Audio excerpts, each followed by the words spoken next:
Hey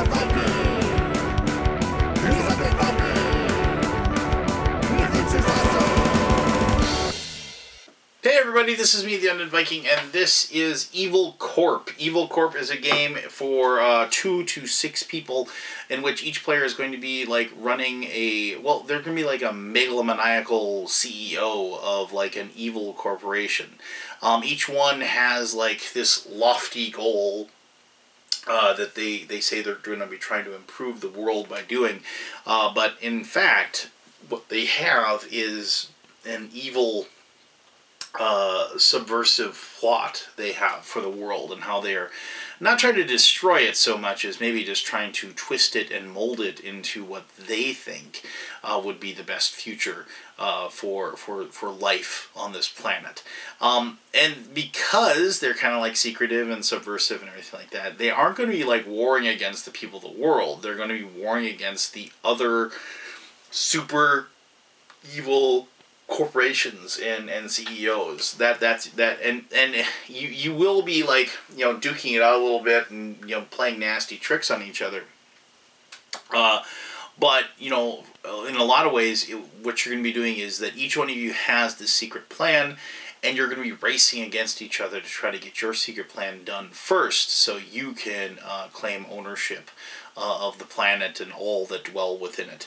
So it is a grim, evil theme, but it's kind of played a little, you know, tongue-in-cheek, and it is, I think, lighthearted, even though the theme is kind of serious and, like, you know, and I kind of tend to believe that, like, you know, maybe the corporations of the world don't have our best interests in light. I don't see it as being like satirical or a parody. I more see it as just kind of like a darkly humorous theme, if you will. But the game has a few things that I really like about it. It has like multi-use cards, which is something that I've always really enjoyed.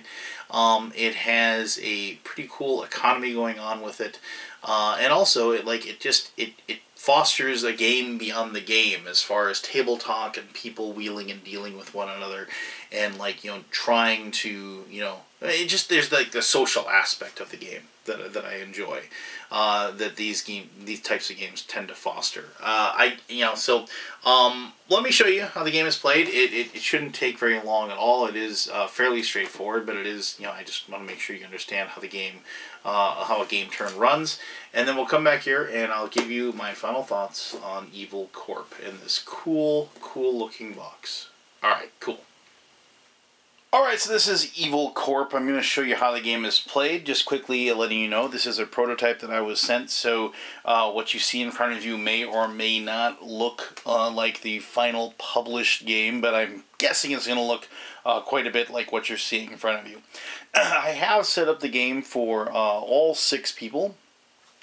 So each person will have their large, like, card telling you what this is the oligarch. Imagine a world free of suffering. So this is like the public image of what the oligarch is. But on the back, it is like the secret evil plan. So meritocracy by genetic design. So there are, you know, it's your evil plan, as you know, because, like, the whole idea is, yes, that corporations have, like, a dark and sinister purpose behind them. They are not trying to save the world, as they say. So a brave, reborn world, the utopian, but on the other side, a clean future for those who deserve it. So you can definitely get into your evil corporation and enjoy the immersion if you so desire. To begin the game, each player is going to have this cool little base, and it's shaped like this because then each person has, like, the secondary piece that you eventually will build up to this, and then they have another piece like so. And then the final piece will be one of your cubes that you place in the top like that, and so that'll be like the final, like your stronghold, if you will.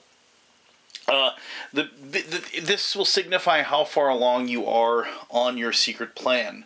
Once you get the cube on top of there, basically that signifies that you are ready to enact your secret plan and put it into play.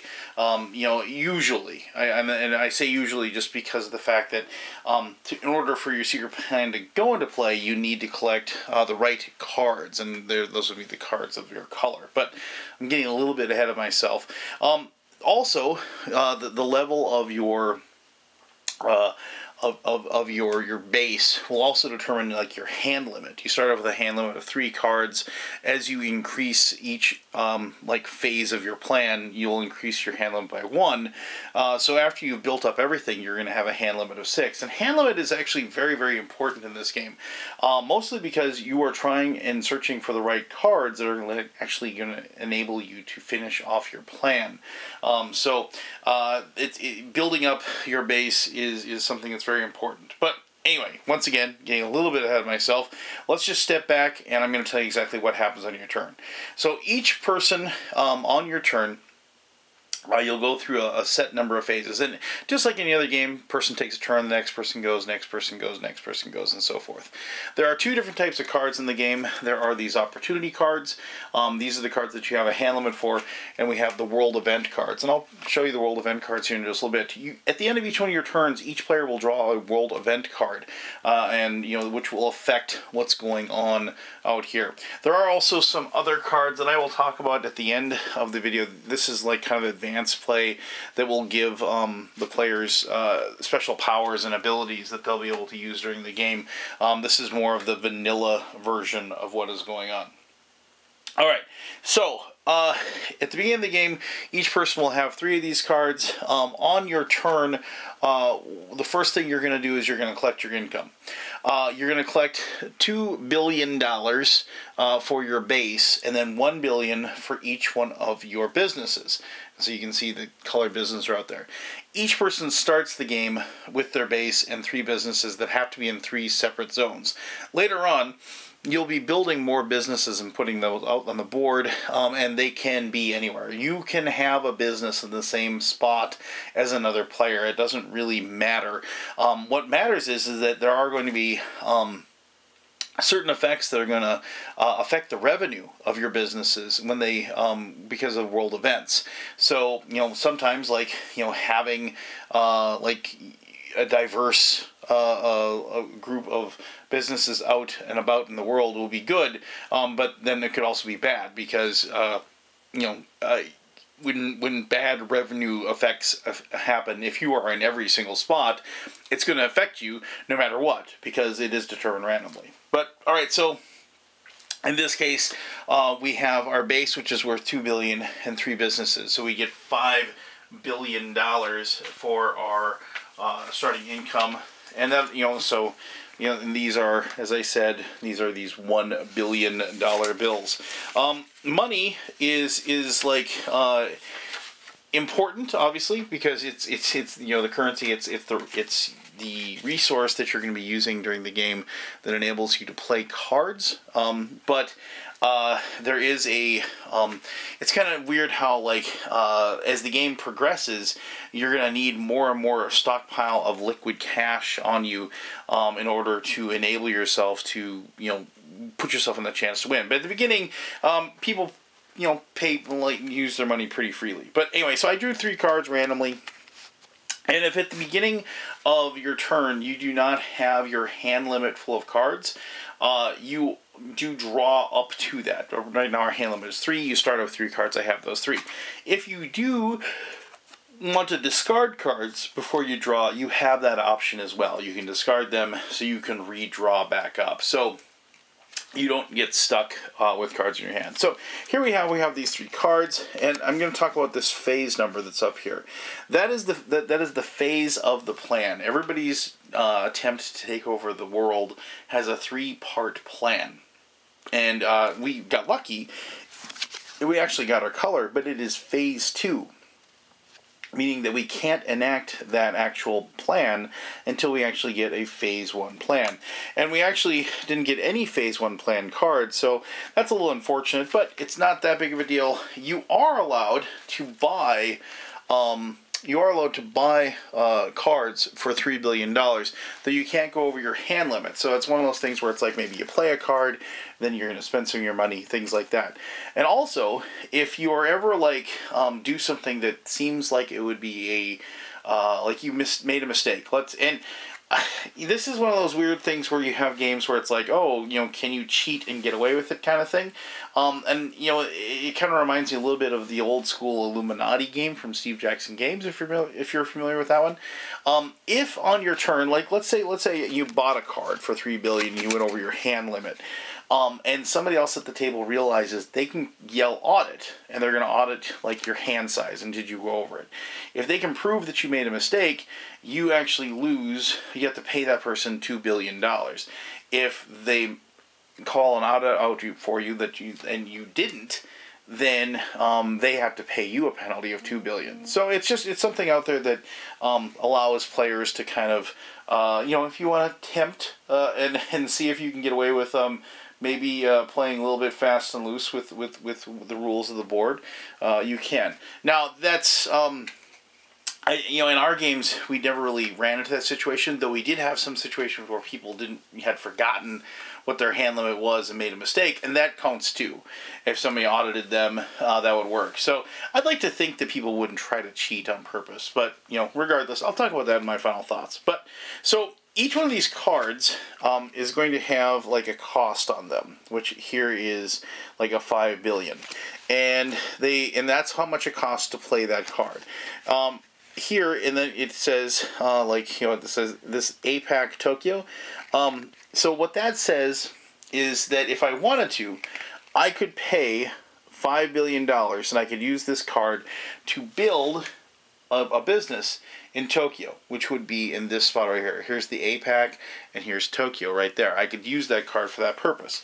You can also, here's this Phase 3 card. If you had $7 million, you could use it to build one in Toronto. Here's one for building one in Tel Aviv. All right, so they also, down here, have these other abilities. So, like, here's Dirty Tricks, blind steal a card from your enemy's hand, expansion in a city where you have no businesses, buy a new business for $2 billion. I mean, that's pretty good. You could just spend $2 billion instead of having to pay $7 billion, and you could do that. An expansion, so both those expansion cards are, do those really well, and so, that's probably something you'd want to do. You pay the $2 billion, and then go ahead and add another business on there. Now, most likely, we're going to try to hold on to this card, so we want to get a Phase 1. Now, here's the deal, however. I'm just going to cheat a little bit. I'm going to dig in here until I find a Phase 1. There, I found one right there. So if I had this card in my hand, a Phase 1 card, I can actually use this, and I can pay the $3 billion and make it a Phase 1. And you do that, and then you take that card, and you kind of just slide it underneath like so. Now, what that does is it allows me to place the next level of my my base on there, raising my hand limit to 4, which is a good thing. But here's the deal. I have informed the other player over here that on their turn they can do what's called a hostile takeover, which on their turn they can spend their money to pay the $3 billion to take this card and put it into their hand. Now, here's the deal. You can't, when you pay the $3 billion to take it in your hand, you put it in your hand, you got to pay the $3 billion again to place it underneath there. And of course, then they would have their Phase 1. They could put their Phase 1, like you did this, they put their Phase 1 on there, and they would have the first part of their secret plan in place. It's important to note that if people do steal the card from you, you don't lose the buildup that you've done on your base. You still get to maintain that. So, it's, if they take it from you, it won't harm you in the way that you're going to lose your hand limit. So, a lot of people would say, well, why would you put that card out there? Well, as I said, increasing your hand limit, is huge in this game, because of the fact that you want to have as many options available to you as far as your cards in your hand, at any given time, so you can do that. But, so, yes, you might be, like, putting that out there for the other people to see and maybe snag from you, but the build-up for your own good is sometimes outweighs that. All right. So the other thing, so once you've spent all your money, like on the several different things you can do, as I said, you use those to spend on your opportunity cards, or you use them. You can use them to buy more opportunities. There also are the agent cards. Let me dig through here and I'll find some agent cards as well. Agents are, and the cards look like this. Agents, like, it allows you to raid wasted opportunities, perform a hostile takeover for free, so you can do that where they took that card, and they can do it for nothing. Or during the end game, you can attack the evil plan, and I'll talk about that here, and also when I talk about the end game. So, and remember, like these agent cards, look at these, they all have different like names, like the World Security Authority, the Central Crime Executive, they all have just the same abilities. But the thing about agents is that you have them in your hand to use them for these powers, and you discard them. But once again, you keeping those cards in your hand, you're using up your hand limit, meaning that once again, it's in your best interest to be building up your base. Even if you have to put other cards out there that are going to allow other people to see them and use them, you're going to want to do that so like you have more cards in your hand, so you can have agents in your hand, especially if somebody's getting close to winning the game. So the big thing is that there are several of the different phases out there. So here's this one for my first phase 1. So if I paid $3 billion and I did this and I placed it underneath there, and then I had phase 2 and phase 3, I'd win the game. But I wanted to talk about world events. But here, let me just put out my. So here is I have the phase 2 in my hand. I just spotted the phase 3 in here. So here's the phase 3. All right. So once you have the phase 2.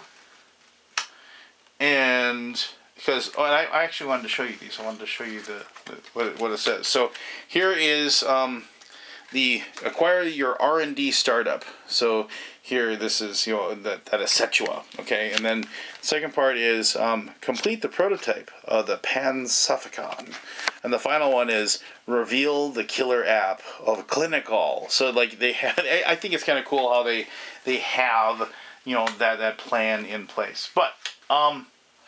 At the end of each person's turn, after they've spent their money and they've done what they've wanted to do, you're always going to draw a world event card. And let me just show you how these work.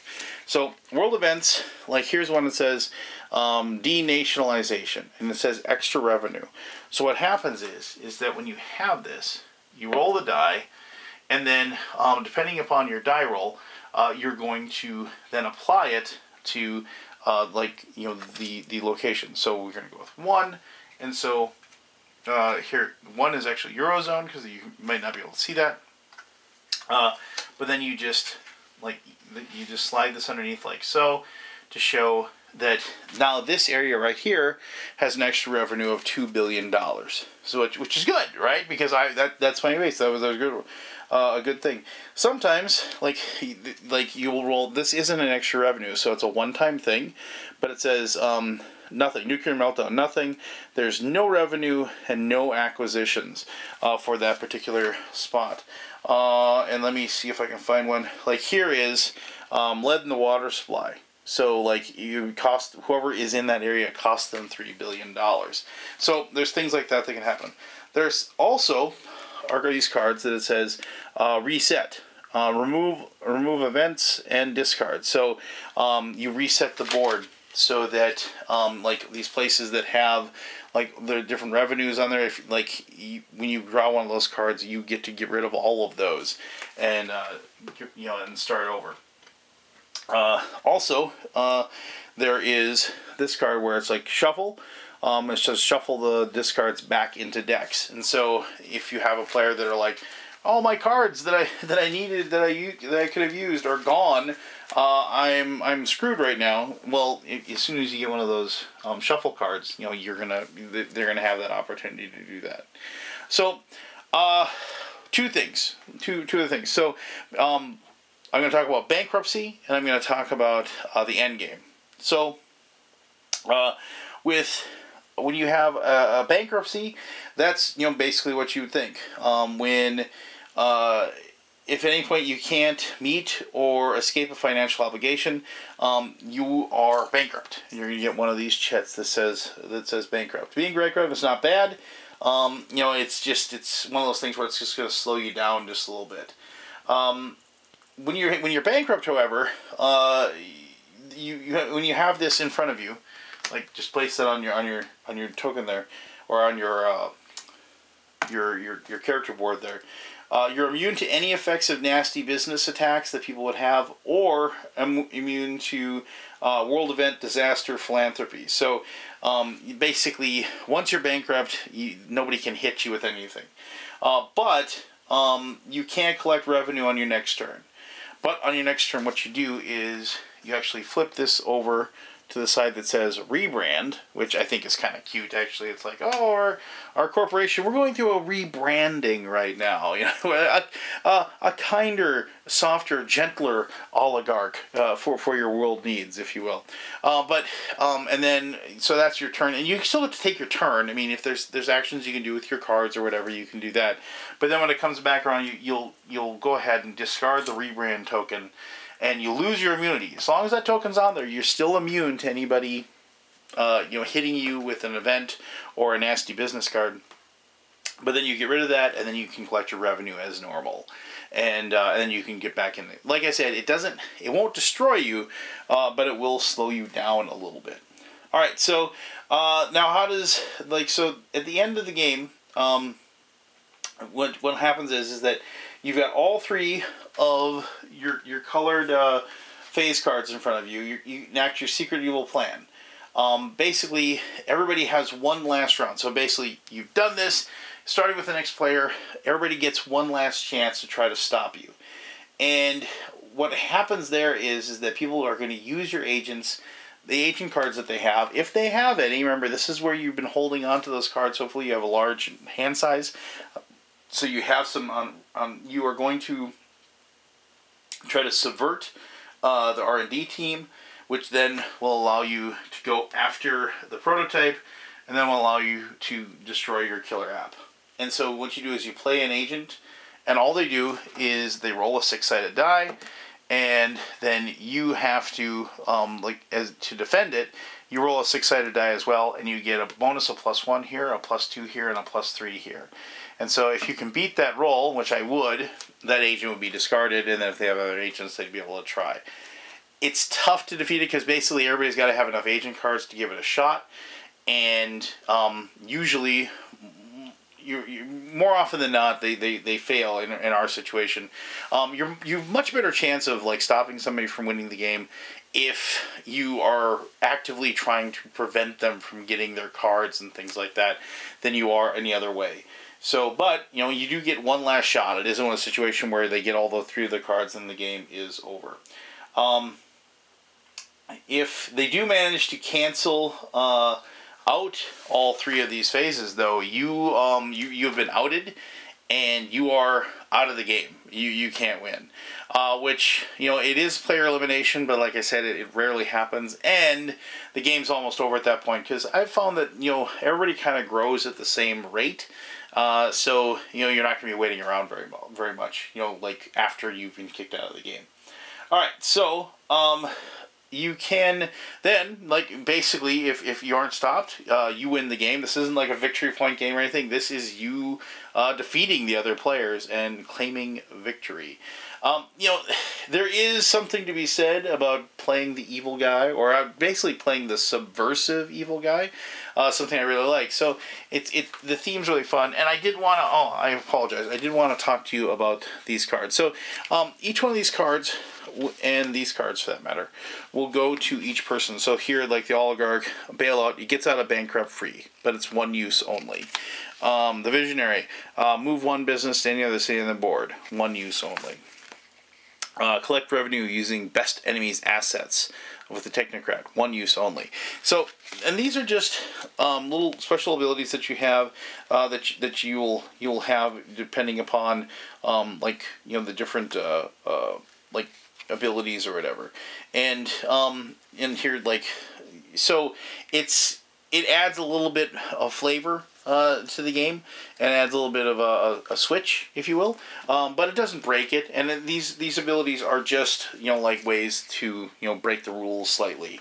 You know, and just, you know, adds a little bit of spice to the game. So, they say it's for advanced play. We pretty much used them right away from the beginning, and we didn't really notice any big discrepancy as far as, like, you know, it didn't add too much complexity, and I would suggest throwing them in to begin with as well. So, as I was saying, the theme of the game, the immersion of the game, the fun of the game as far as just doing your evil plots, and, you know, everybody kind of, like, conspiring against each other by also trying to, like, you know, convince others to, like, you know, hey, don't attack me, attack that guy, you know, that sort of thing.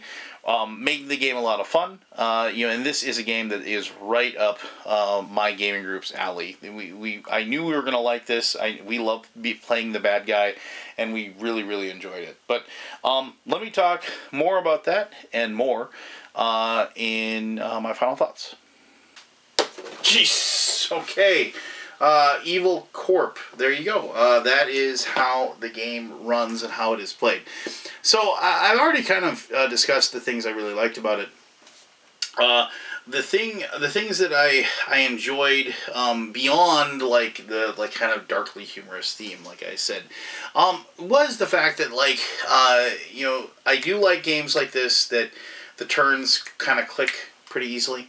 You know, so when it is your turn, you know, you're going to be drawing these opportunity cards, you know, up to your hand limit.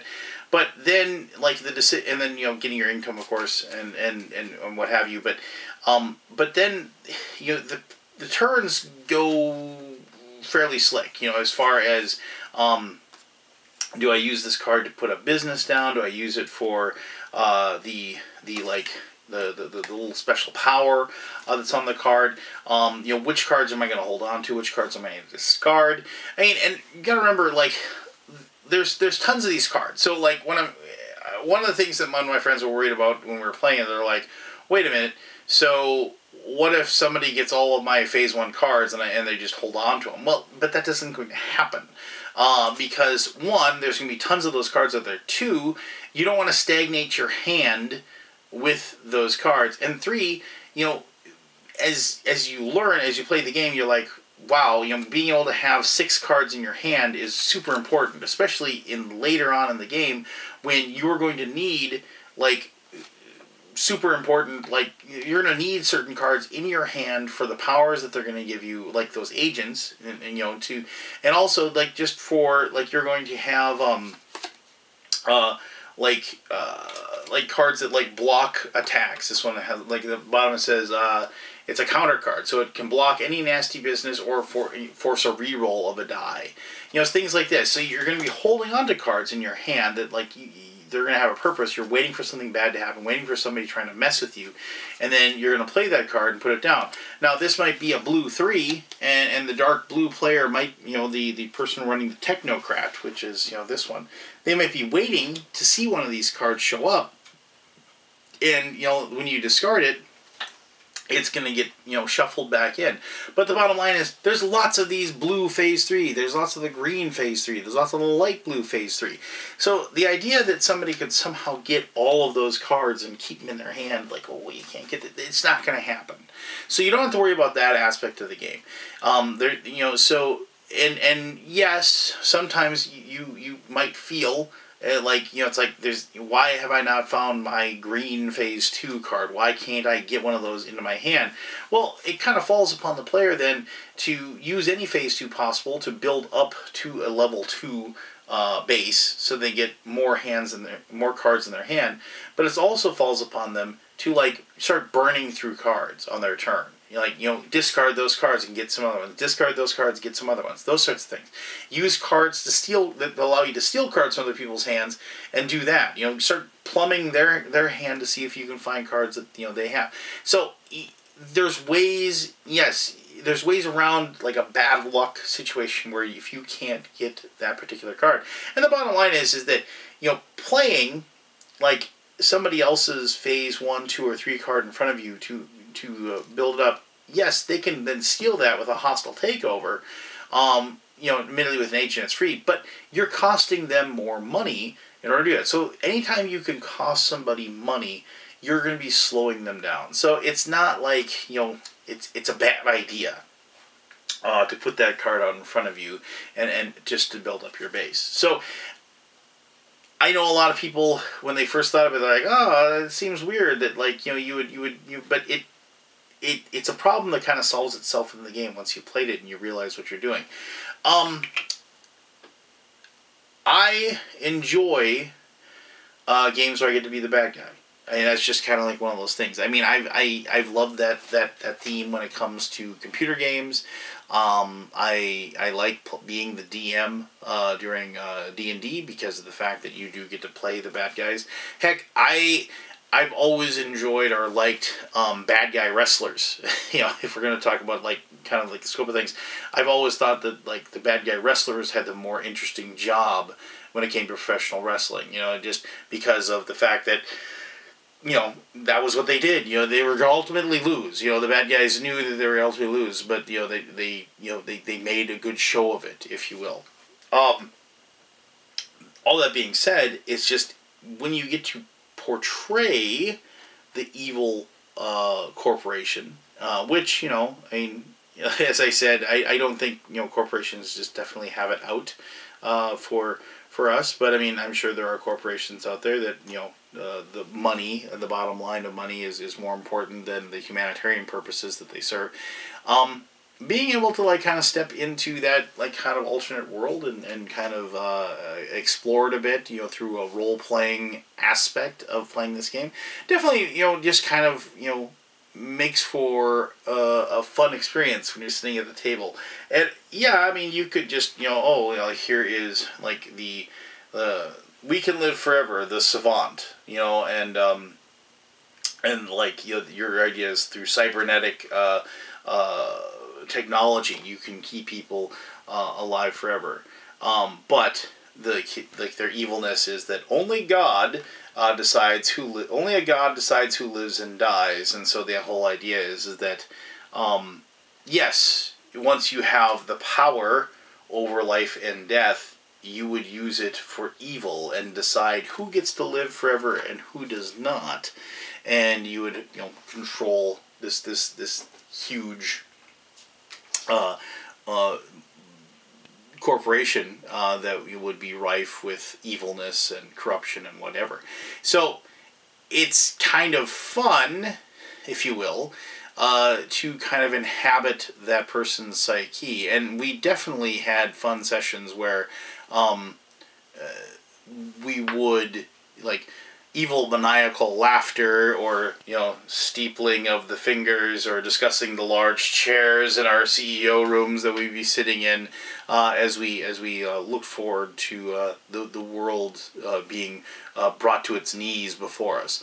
Now, that theme's not going to appeal to everyone, but I did like the fact that this one did, like I said, it wasn't like a comic book super villain type of aspect, like way over the top. It was more of a subdued, more of a I mentioned Illuminati. I felt like strains of the old Steve Jackson game Illuminati, kind of like the power beyond the power, and just the secret dealings, the secret goings on, and I like that theme. I think it makes for a very, very fun game, and I think it is, like I said, fun to kind of inhabit that world for a little while. The game lasts the perfect amount of time that it should. As I mentioned, yes, it is possible that somebody that completes their secret their secret plan could be eliminated if enough people get some lucky rolls to do so. But like I said, it only happened once when we played. It's really, really tough to take somebody out that way. But when it did, the game ended 2 rounds later. So it wasn't like somebody got knocked out and then they were like, oh, I'm going to go sit in the corner and wait for everybody else to finish up your game, and they had to wait forever. So the game was over shortly afterwards. And I think that's just because, as I said, everybody kind of grows at the same level, and you don't really end up in a situation where somebody's on the outside looking in for a long period of time. ultimately, do you want to play a game where you're the bad guy? Do you want to play a game of like some weird kind of not quite dystopian future, but definitely a more bleak future? But like be on the the bad path of that, if you will. I think you should check this one out. Also, as I said, it's a game beyond the game. There's a lot of wheeling dealing. There's a lot of table talk. There's a lot of discussion going on. And I always really enjoy that in games. Because anytime that you can do that, you really increase like the intensity of the game. You increase the interaction of the people at the board. And also, it's just, it makes for like a very vocal, very, very demonstrative experience. And so when you have people, like, as I said, laughing maniacally, ah, ha, ha, ha, ha, take this, you know, then that's when, like, you can tell people are into it. They're into the people that are at the table. They're into the friendships. They're into the conversations. And they're just having a good time. And that's ultimately what the game's for, right? To facilitate a good time. And I've had a heck of a good time playing this one. So, there you go. If you have any questions about Evil Corp, please ask away. I'll be happy to answer those as best as I can. As always, thank you very much for taking the time to watch this video. And until next time, this is the Undead Viking telling you to have yourself one heck of an awesome day. Alright, bye-bye.